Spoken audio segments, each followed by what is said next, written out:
Here I have what I think is a very interesting book. It's bright and bold, it's exciting and energizing, and if you're interested in the Japanese style illustration with a modern approach, if you like the pop art style and acrylic paints, this could be a book that you'd really like to have a look at. So this is Modern Japanese Painting Techniques, a step-by-step beginner's guide. It was originally published in 2019, and this is the English translation from 2022. It's a paperback or softback, and it has 144 pages.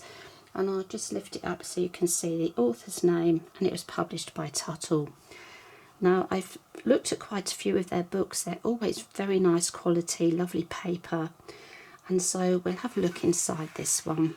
I found this book by accident. I'm very excited that I found it because I love pop art, because when I was a child in the 60s, pop art was very popular.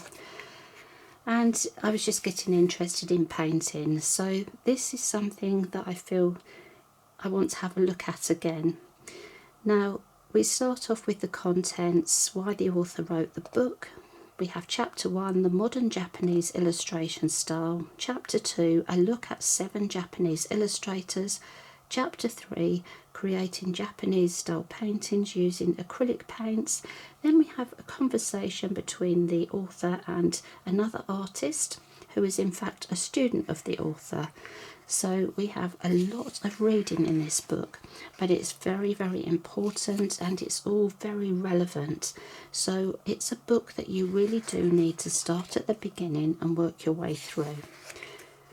So we have lots of discussions here on Japanese painting and traditional painting, the elements of Japanese style painting, the significance of the illustrations, painters who have influenced the author and artist, and combining Western and Japanese techniques to achieve his own style.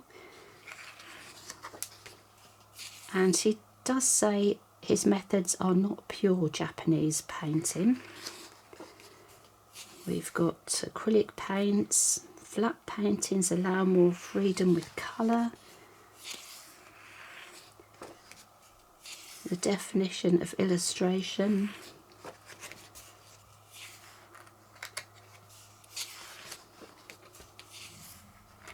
Dawn of illustration in Japan.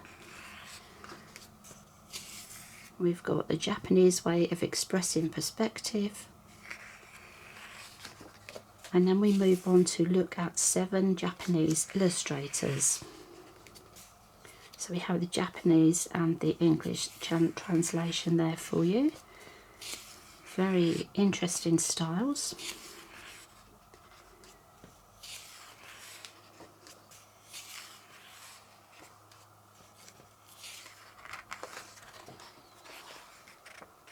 And then we have the profiles of the artists. We move on to Chapter 3, creating Japanese style paintings using acrylic paints. So we start with the materials and the paint and the ink, the other materials you'll need, and we have model photography, drafting sketches and tracing. So this is a step-by-step guide to starting off.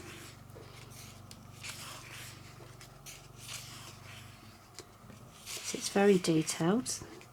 And then we move on how to paint part 1. So with this example, we have all the materials listed and we've got all the steps. Very, very easy to follow. And we've got everything we need here. We have these little tips in the coloured boxes here. So see, there's lots of steps here. Lots and lots of steps to help you and to guide you. And then we have the full page illustration. And then we have how to paint part 2. Now this one doesn't list all of the materials, but it does tell you the colours as you work through. So you can add your own colours. Of course, you don't have to use the same colours for the clothing. It's entirely up to you. We've got the use of masking film in here. Again, lovely full colour illustration here. And then we move on to, we have 19 of these illustrations here in the next part of the book. And instead of the step-by-steps as before with the actual painting, it's an explanation of how the artist has created each image.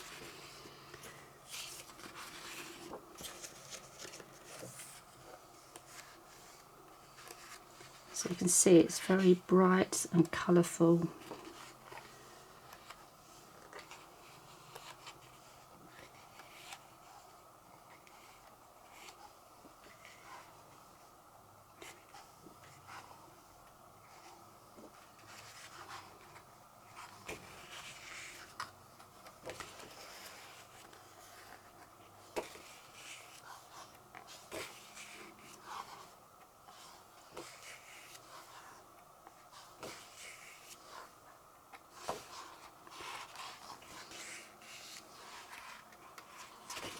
And then we end up with this conversation between the artist and one of his students, which is also very interesting to read.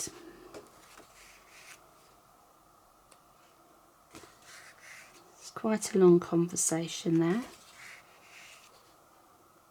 Lots of information that you'll find very helpful.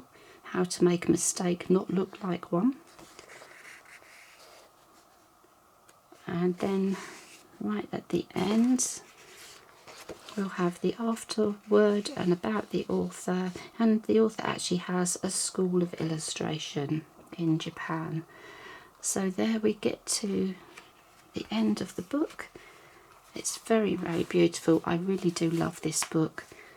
I think the reason I absolutely love this as well, this style of painting, is because it does take me back to my childhood when pop art was around. It was all very exciting. David Hockney was a great influence for me as a child, and I just love the way that this artist has developed his very own style. He's got a mix of the East and the West, and there is a fair amount of reading, but it's all very relevant, very interesting. It really is a book to sit down, not to rush your way through, to calmly work through.